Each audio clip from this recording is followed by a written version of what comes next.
For many players in Edmonton, their careers started under the bright lights in Mechanic Bank Arena. I'm Eric J. Dockery, your Bakersfield neighborhood reporter. 10 players on the Oilers roster in this year's Stanley Cup once played in these four walls. And he scores!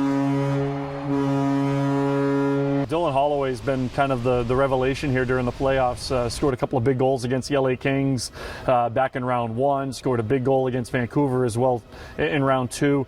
He's a first-round pick who's spent 80-plus games here with Bakersfield over the last 3 seasons. So a guy who was expected to make the NHL but really cut his teeth here in Bakersfield. The Oilers bought the Condors in 2014 and lifted the franchise out of the ECHL and into the spotlight of the AHL in a relationship that is now celebrating 10 years together.